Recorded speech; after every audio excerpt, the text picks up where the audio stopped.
Hi, family, golden family of light. Um, still, still here in Mount Shasta. Um, actually, right behind me.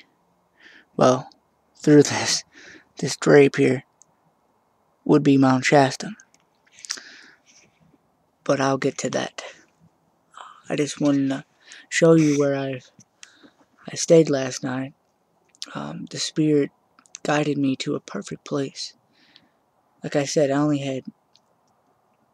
Well, I didn't say it to you yet, but I only have $8 to my name because I had to use about $12 to wash some clothes. And I didn't fear where I was going to get food, or um, if I was going to have a shelter or anything. I always knew that the spirit would provide for me. It would guide me to the place that would be most comfortable for me at the time. So I just want to show you this place. And of course there's a computer, and um, there's my where I keep my clothes. And most of this drape here wasn't up, but I'm thankful that this tarp was here. And it seems that this place has been here for a while, and most of this stuff, of course, the only things I have is that black bag, the computer, and then my bag, and that's it. But all this stuff was here already. And I found a whole bunch of food in that little the black bag. I put a black bag around. You see that blue Tupperware? It's exactly like that, and it's full with canned goods, fruits, and Vienna sausages and ravioli and macaroni and cheese, and pretty much to last me the whole month. And it's just beautiful. And the thing is, I stopped eating meat, but to be perfectly honest, when I have to eat meat, I will. It's not like I will, be religious about it. Of course, I don't want to eat meat because I love animals, but to survive and to have the nourishment and have the energy to go on through the day, yes, I will eat the meat. Um, but it isn't just about surviving. It's a spiritual journey. It's a spiritual awakening for me to step out completely and let go and allow the spirit to take complete control of my life, to let go of the ego. And like I said, the spirit has provided. And I'll show you the rest of this place. You go around, round and round, round and around, around. And pretty much it's about it's about 12 feet by 20 feet, give or take. And then you got the roof, the tin roof, so if it rains, last night it did rain a little bit, so I mean the shelter's already been provided for me, so it's so great. Here's the bed I have been going to sleep on. It's a cot. You look underneath right here. I don't know if you can see it. Well, it's a cot. It looks like an old army cot, and this um, green thing was already here. It's a sleeping bag, and then this red quilt was already here.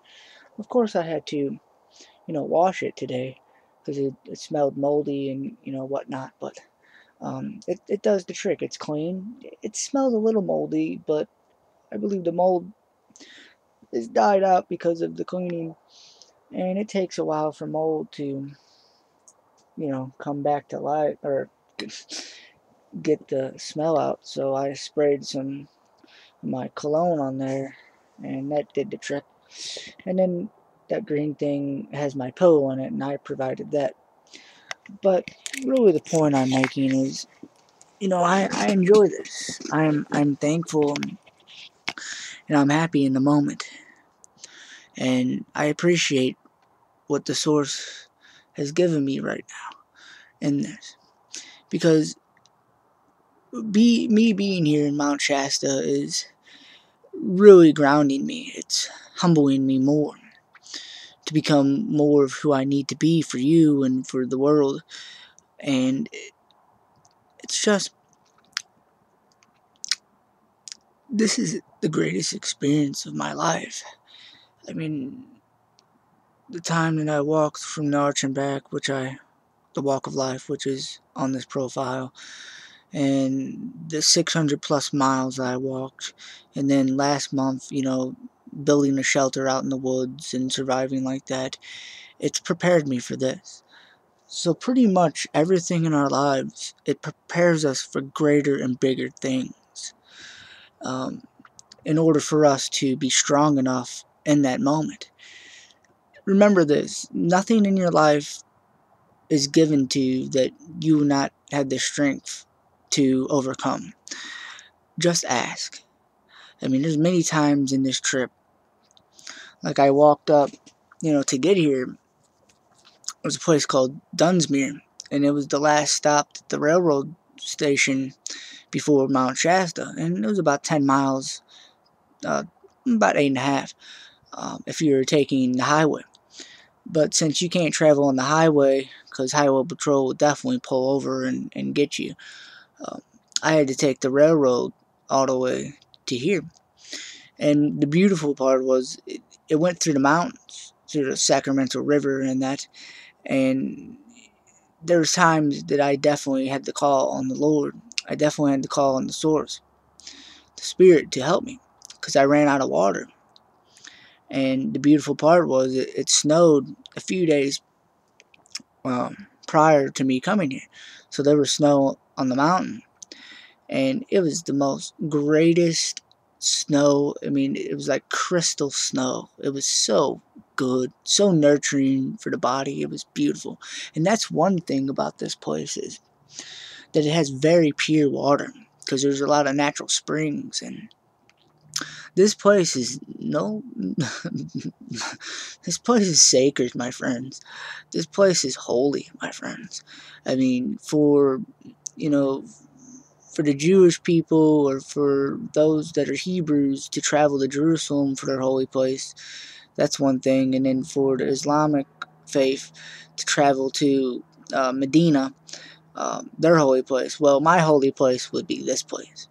And of course, I'm not religious, but I just wanted to make that an example. This is my holy place. This is my sacred place. For there are 7 sacred places that are holy in this world, which are the 7 chakras, of course.